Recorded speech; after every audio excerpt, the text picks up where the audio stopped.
계속해서 시편 18편 말씀을 살펴보고 있습니다. 오늘은 9절에서 19절 말씀인데요. 19절에 보게 되어지면 나를 기뻐하셨다, 나를 구출하셨다라고 말씀을 하고 있습니다. 주님께서는 우리의 구원자시고 구출자이시죠. 어느 환경이 있었든지 우리가 이제 죄로 말미암아 죽을 수밖에 없는 자들 아닙니까? 죄의 삭은 사망이기 때문에 반드시 그 값을 치러야 되는 거죠. 근데 주님께서 대신 값을 치르신 거. 그러니까 그런 죄에서 우리를 구원하신, 구출하신 분이신 거죠.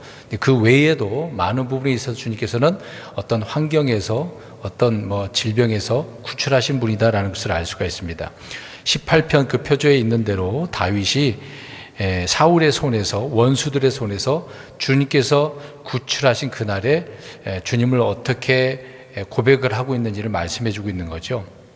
그래서 그 주님은 나의 뭐다라고 할 때 1절의 힘이시고 2절의 반석, 요새, 구출자, 하나님, 신뢰할 나의 힘, 방패다라고 이렇게 나열을 하고 있습니다. 이런 주님을 1절에 어떻게 하겠다라고 합니까?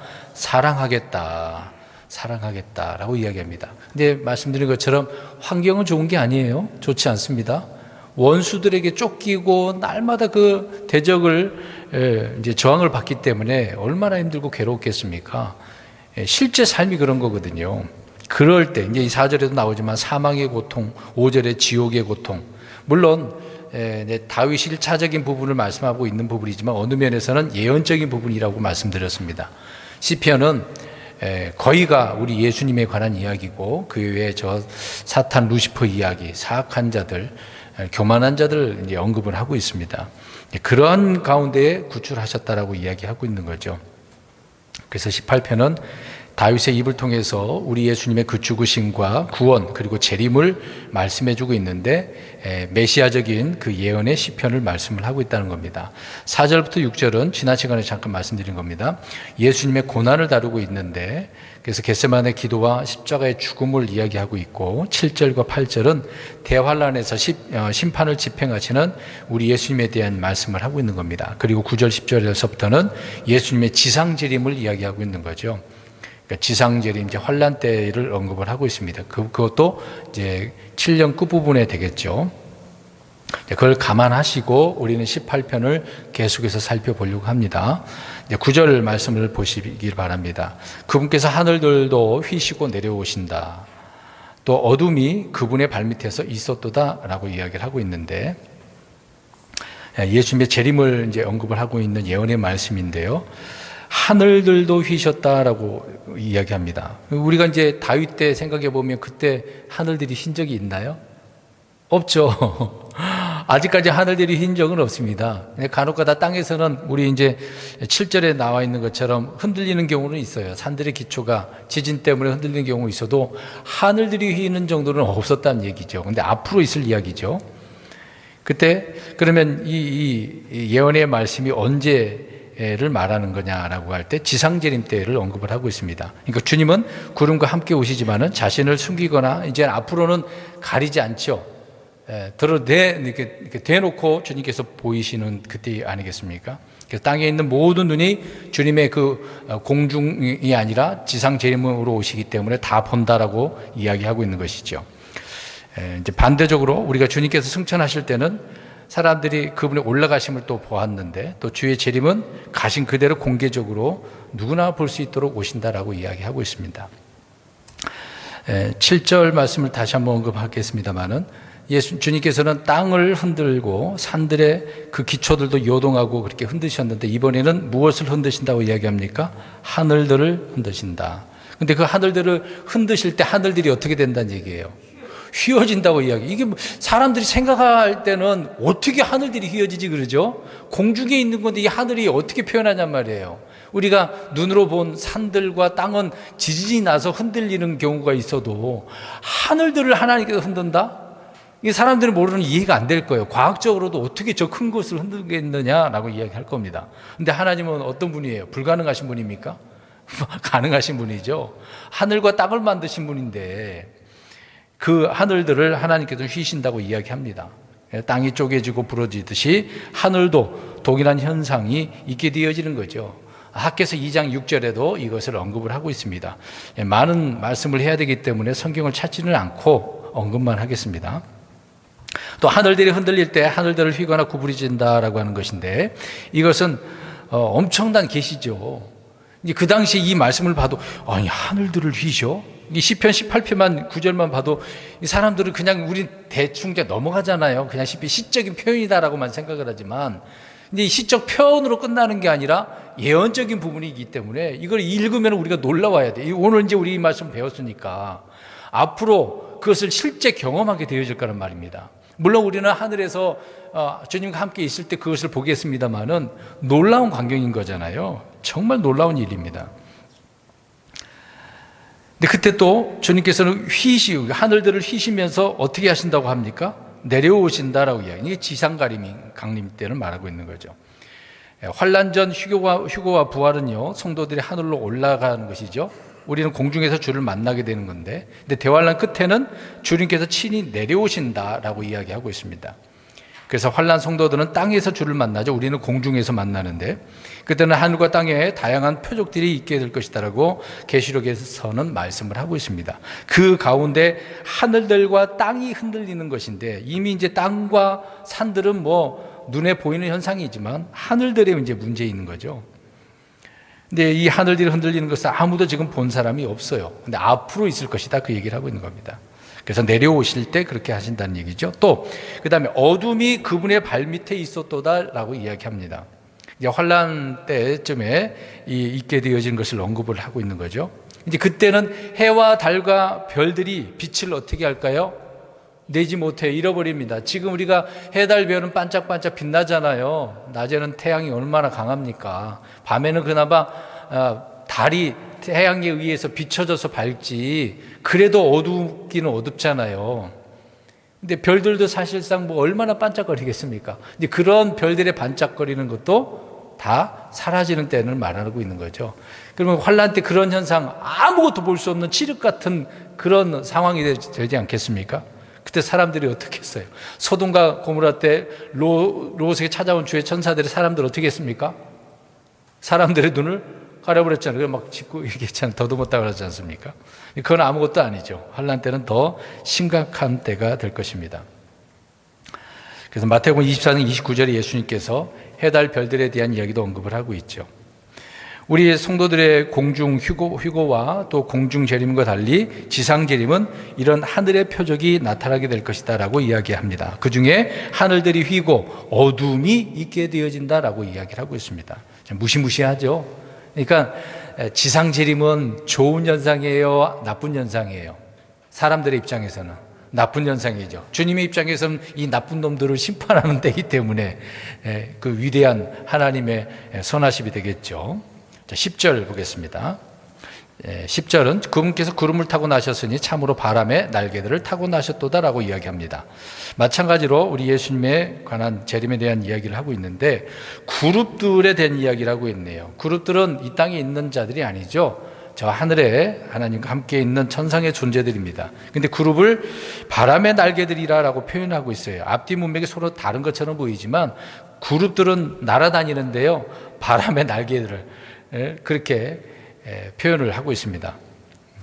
그러니까 우리 주님께서는 그룹을 타고 다니시는 분이라고 성경은 언급을 하고 있어요. 그래서 이것을 보충을 해주고 있는 겁니다. 자, 그분께서 그룹을 타고 나셨다. 그러니까 하나님도 나시는데 그룹을 타고 나신다라고 말하고 있는 거죠. 성경에 이렇게 그룹에 대한 이야기를 잠깐 하고 있는데 그 몇 가지를 언급을 하려고 합니다. 이제 교리 공부하신 분들은 그나마 좀 이해를 하시겠습니다만은, 이 공부를 안 하신 분들은 그룹이 도대체 뭐야? 그냥 어떤 악마, 데몬 중에 하나인가? 뭐 그렇게 생각할 수도 있는데, 그래서는 안 되는 거죠. 하나님이 만들어 놓은 그룹, 5그룹이 있지 않습니까? 근데 이 그룹을 이제 성경적으로 순서적으로 좀 잠깐 보게 되어지면, 에덴 동산에서 아담과 이브가 잘못해서 쫓겨났죠. 쫓겨난 뒤로 다시 에덴 동산으로 들어갈 수 있어요, 없어요? 들어가지 못하도록 뭐가 막고 있는 거죠? 그룹 불칼이라고 이제 옛날 성경은 화영검이라고 했잖아요. 불칼. 그룹들이 막고 있다. 이제 그룹을 통해서 막았다라고 이야기하고 있는 거죠. 그래서 그 누구도 이제 에덴 동산 들어갈 수가 없어요. 그러면 추측적인 부분이지만 아담이 쫓겨났을 때 그룹을 봤을까요? 안 봤을까요? 못 봤을 것 같아요. 들어가고 싶지 않았을까요? 보았을 수도 있겠죠. 추측으로는 못 봤을 수도 있겠습니다만은 아무튼 그룹이 이제 에덴 동산의 때 쫓겨났을 때 있었다. 또 그룹은 출애굽기 25장에 보게 되어지면 천사들은 날개가 있다 그랬어요, 없다 그랬어요? 천사들은 날개가 없어요. 그룹들은 날개가 있어요. 스랍들도 있지만 그룹은 이제 4개, 스랍들은 6개죠. 또 그래서 이제 희한한 것은요, 출애굽기 25장 19절 보게 되어지면 성막을 만들 때 그룹들을 어떻게 하라 그랬습니까?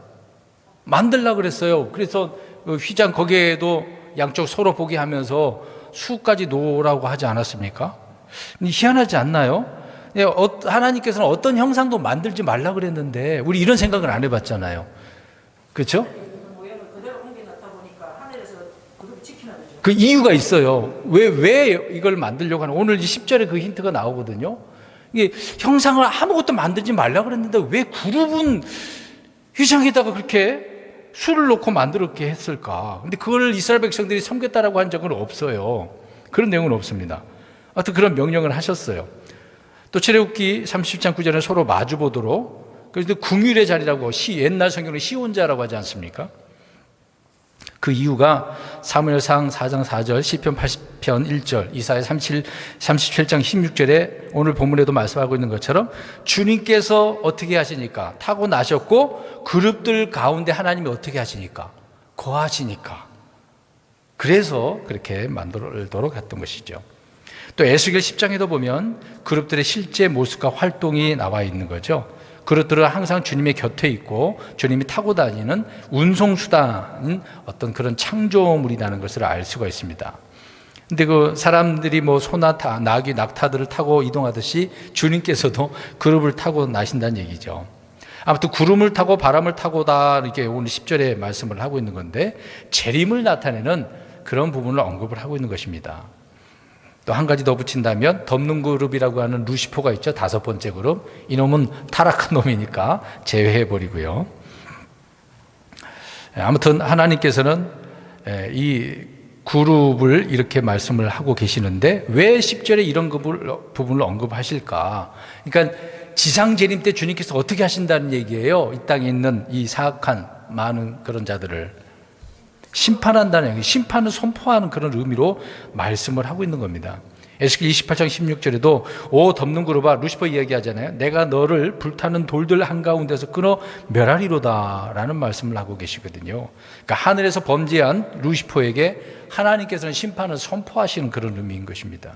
앞으로 주님께서는 그렇게 타고 오셔서 심판하시겠죠. 물론 이제 구름 타고 오시는 부분이지만 나중에 이제 루시퍼 마귀는 어디로 들어갑니까? 바닥 없는 구덩이, 무저갱이라고 하는 곳에 들어가잖아요. 그리고 또 불옷에 던져지는 부분이고, 그 다음에 적그리스도와 그리고 거짓 대언자는 어디로 들어갑니까? 그들도 불옷에 나중에 들어가죠. 많은 사람들은 지옥에 있다가 또 불옷에 던져지겠죠. 왜 이런 이야기를 하냐면 이들이 지금 주님의 심판을 통해서 그곳에 가게 되어진다라고 이야기하고 있는 거기 때문에 언급을 하고 있는 겁니다. 말씀을 드리고 있는 겁니다.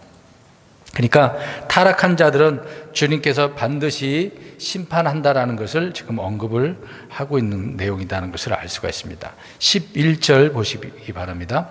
그분께서 어둠을 자신의 은밀한 초소로 삼으셨으니 곧 어두운 물들과 창공의 짙은 구름들이 그분을 둘러싼 그분의 청막이 되었으며, 좀 희한한 말씀을 또 언급을 하고 있는데 우리 하나님께서 빛이신 하나님이잖아요. 근데 어둠을 그분의 은밀한 처소로 삼으셨다라고 이야기합니다. 왜 하필은 왜 하나님은 어둠을 처소로 삼으셨어요? 그것도 은밀한 처소로? 희한한 부분이 되겠죠. 이런 물이 불 속에 거하고 불이 물 속에 거한다는 것보다 더 신비로운 그런 내용의 말씀인데 좀 희한하잖아요. 물이 불 속에 있는 것, 불이 물 속에 있는 것처럼 그건 어떻게 그럴 수가 있냐고요. 근데 빛인데 어둠 가운데 거한다?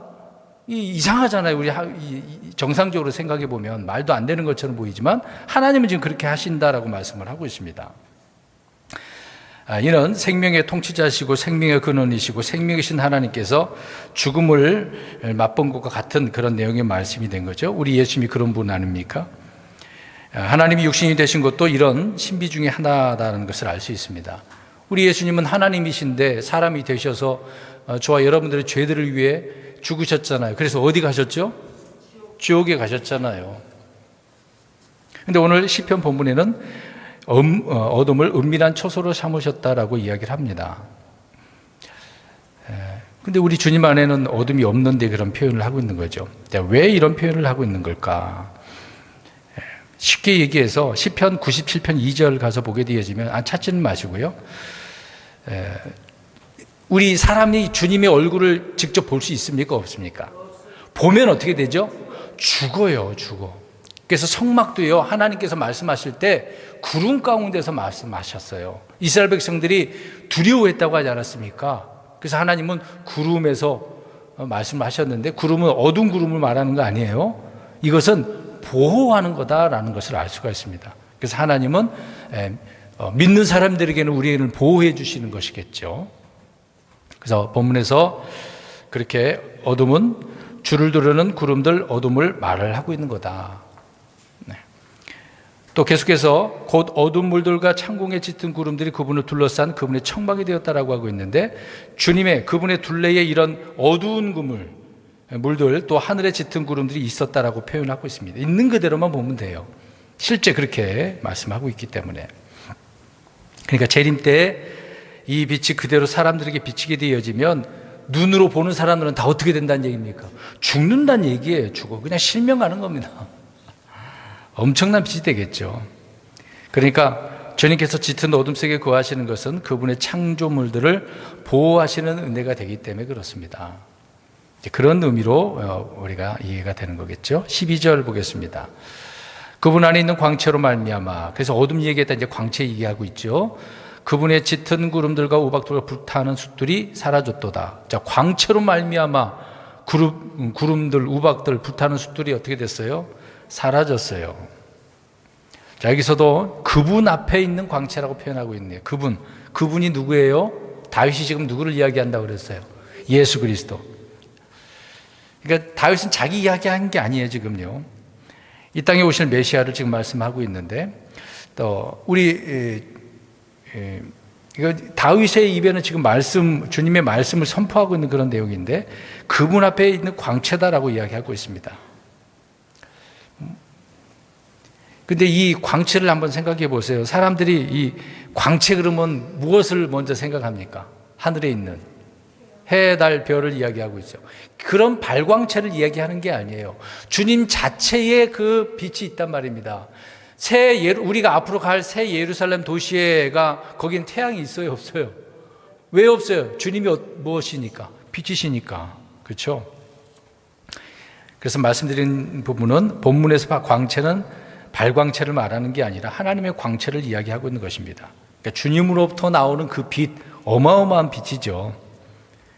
그러니까 예수님의 그 재림에 대해서 데살로니가 후서 2장 8절을 보니까 주께서 친히 오실 때 광채로 그를 멸하시리라 라고 이야기합니다. 주께서 오시면은 광채로 멸하신대요. 주님의 그 강력한 빛에 위해서 심판하신다는 말씀을 하고 있는 겁니다. 그래서 지금 12절에는 주님이 어떤 광채 이야기를 하고 있는 것이죠. 그래서 우박들, 불타는 숫들, 구름들이 사라진다. 엄청난 말씀을 하고 있네요. 계속해서 12절 보십시오. 근데 그것들이 사라졌도다라고 표현을 하고 있는데, 사실 이제 이 부분보다도 영어를 좀 찾아보면 패스라고, 지나가다, 나아가다라고 이야기하고 있는 게 하나님에게서 나오는 거거든요. 근데 이걸 사라졌다라고 하면 좀 의미가 좀 그러긴 하는데, 이것들이 나와서 멸한다라는 것을, 심판한다는 것을 알 수가 있습니다. 그 정도로 생각하면 좋을 것 같네요. 13절 보겠습니다. 주께서 또한 하늘들에서 천둥 소리를 내시고 가장 높으신 분께서 자신의 음성을 주셨으니 곧 우박들과 불타는 숫들이로다. 주님께서 하늘에서 천둥 소리를 내시네요. 주님의 음성이 얼마나 큰지 천둥 소리처럼 들리는 거죠. 유대인들은 하늘로부터 이런 소리를 과거부터 많이 듣긴 들었었던 거 아니겠습니까?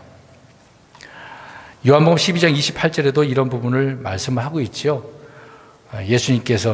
주님께서, 아버지 하나님께서 말씀을 하고 계십니다. 그래서 주님의 음성을 들었을 때 사람들의 보인 반응은 놀랄 수밖에 없었던 거죠.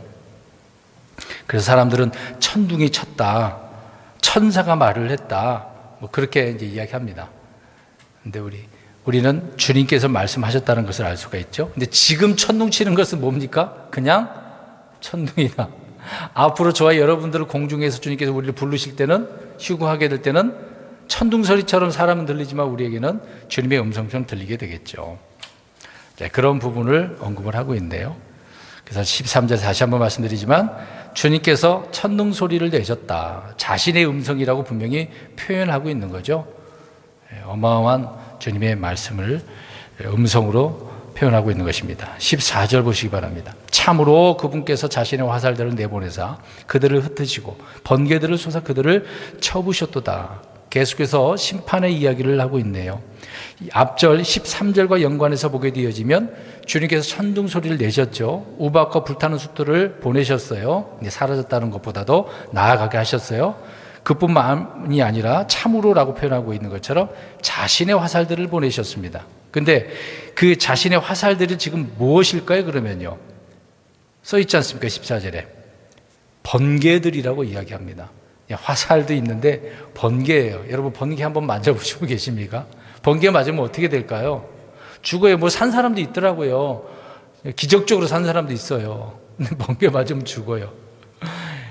주님께서 앞으로 이 번개를 쏘시는데, 날리시는데 많은 사람들이 이 주님의 화살, 이 번개로 말미암아 죽게 될 것입니다. 분명히 14절에 그들을 어떻게 하셨도다?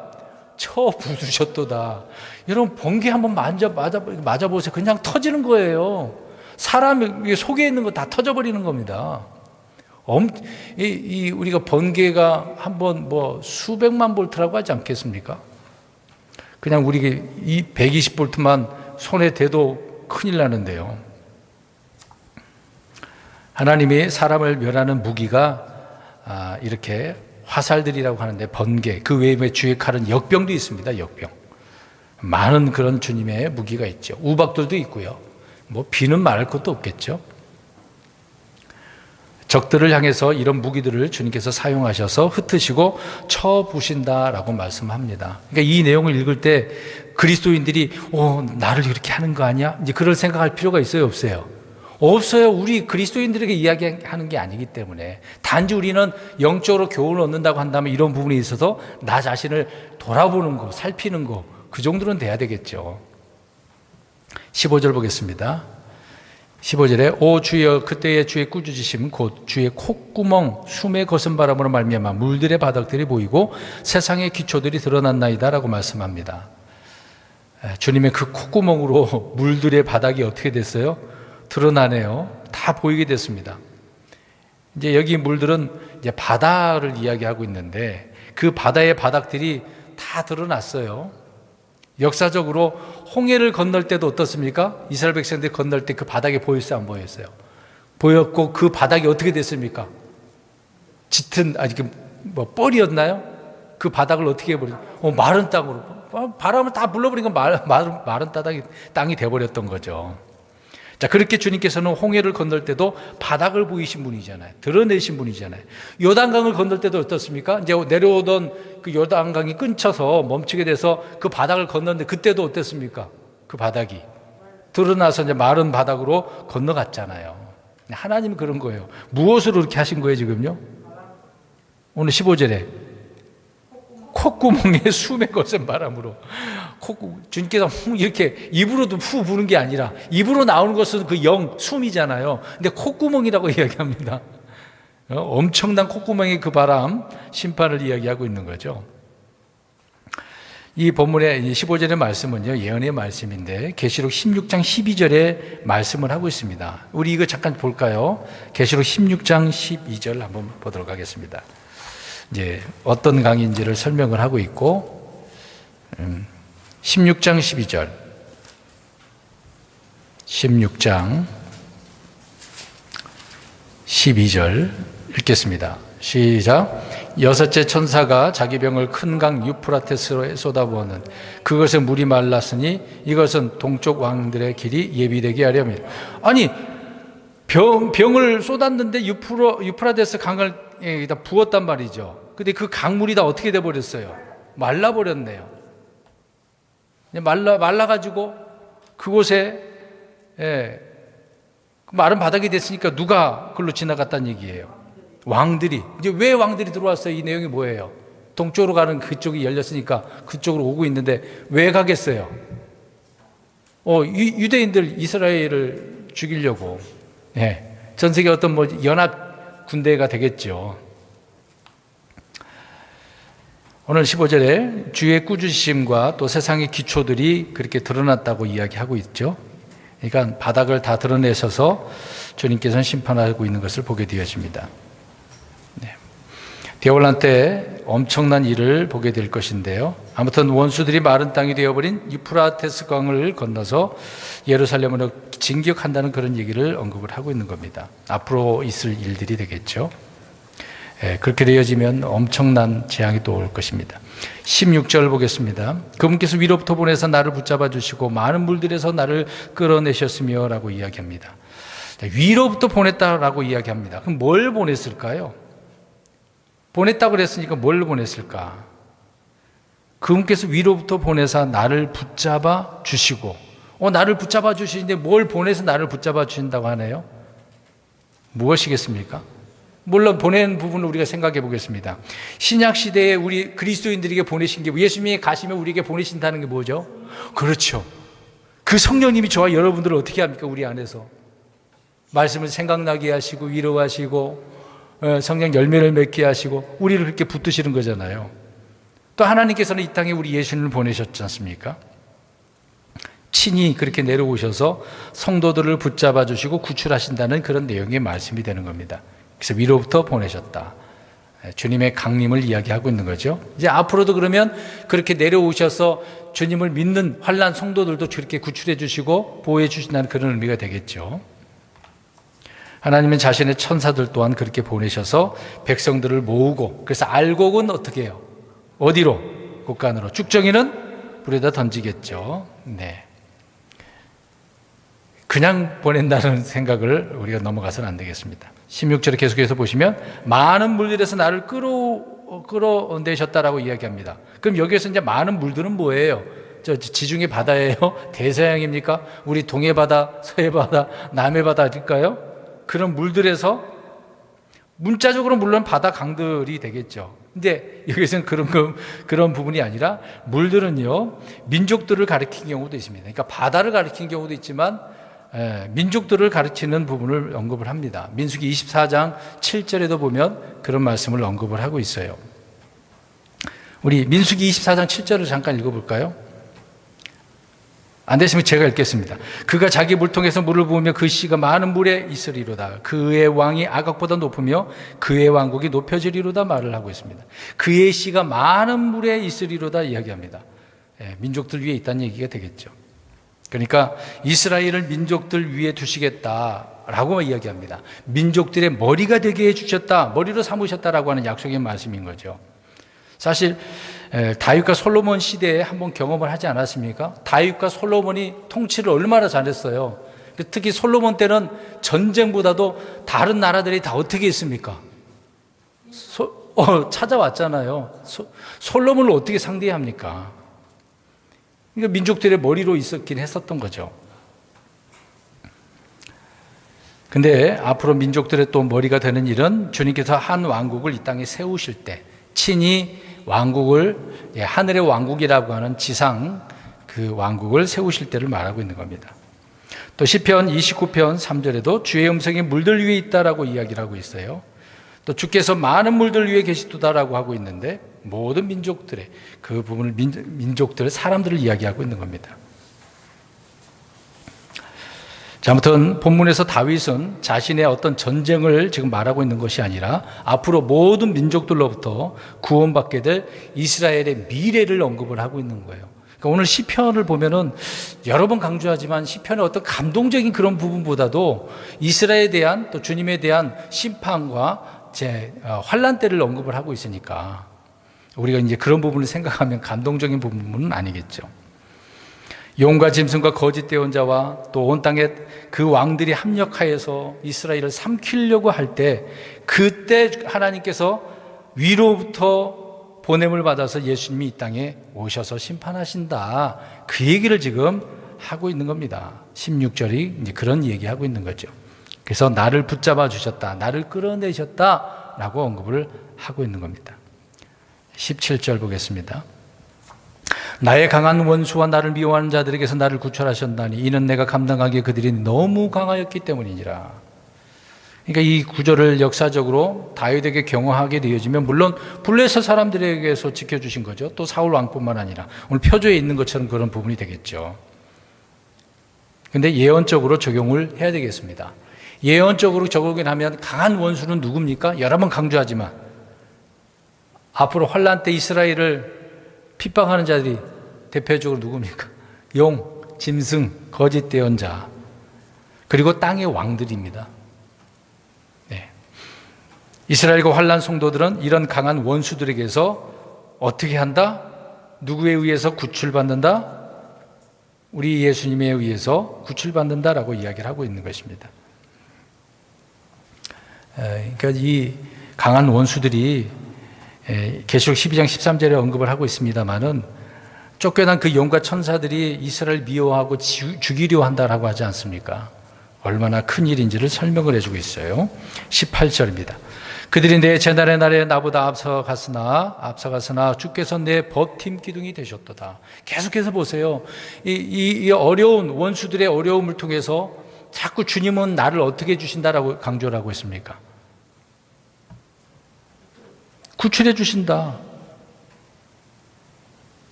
구출해 주신다. 다른 부분은 없습니다.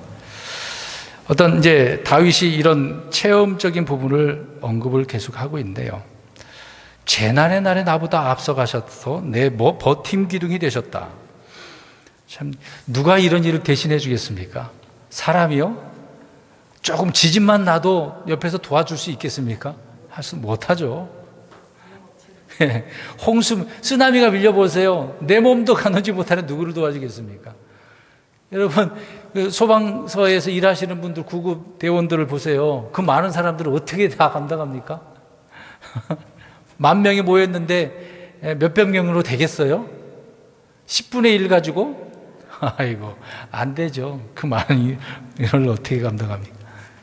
근데 그것을 가지고 오히려 그 열심히 일하고 있는 사람들을 죄인 만들어 놓은 이런 시대를 보세요. 그러니까 사람들은 안 된다니까요. 주님이 어떤 분인지 알아야 되겠죠. 마지막 19절 보겠습니다. 그분께서 또한 나를 넓은 곳으로 데려가시고 나를 기뻐하셨으므로 나를 구출하셨도다. 다윗은 계속 주님께서 나를 어떻게 하셨다고 합니까? 구출하셨다. 이것도 물론 예언의 말씀이죠. 개인적인 체험을 통해서 지금 예언의 말씀을 하고 있는 겁니다. 앞으로 이스라엘 백성들이 환난 그 기간 동안에 1260일 동안 전 3년만 후 3년만 있겠지 않습니까? 그런데 1260일 동안 페트라에라고 하는 그곳에 가서 광야에서 부양받는다고 하지 않습니까? 부양받는 자들이 따로 있어요. 근데 그걸 안 가는 자들도 있습니다만은 하나님께서 그렇게 부양을 하신다고 이야기합니다. 그러니까 그들에게는 산과 광야를 뭐 떠돌아다닐 필요도 없고 먹을 거 걱정할 필요도 없는 거죠. 그러니까 어떤 자들은 도망 다녀야 되는 사람이 있는 반면에 어떤 자들은 주님께서 이렇게 부양하시는 것을 알 수가 있습니다. 그래서 그분께서 나를 구출하셨도다, 이런 표현을 하고 있네요. 또 하나는 나를 기뻐하셨으므로라고 이야기합니다. 주님께서는 자신의 성도들을 기뻐하시는 거죠. 물론 이스라엘 백성들이 잘못했는데도 불구하고요. 그분께서 나를 이렇게 표현을 하고 있으니까, 그러면 이걸 잠깐 생각해 보면 하나님께서 저와 여러분 우리 그리스도인들에게 바라보실 때 어떻게 여기고 계실까? 우리 여기 계신 분 한번 생각 말씀해 보세요. 주님께서 나를 보실 때 나를 기뻐하시고 계신가? 아니면 야 이놈아 너 왜 그렇게 사냐? 슬퍼하시냐? 내가 잘못했을 때는 슬퍼하시죠. 성령님께서 내 안에서 탄식한다고 하지 않습니까? 근심하신다고 하잖아요.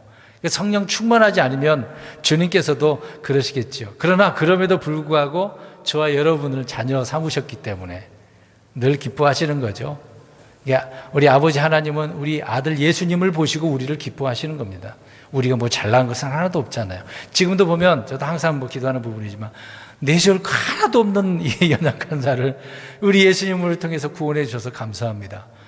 빠짐없이 이제 그런 내용의 기도를 언급을 하고 있습니다만은 우리가 항상 주님의 은혜를 기억하고 내 모습 이대로 나를 기뻐하시는 그 주님, 또 오늘 강조하는 구출자이신 우리 주님을 또 의지하고 바라보시는 우리 성도님 되시길 주의 이름으로 축원합니다. 아멘. 기도하겠습니다.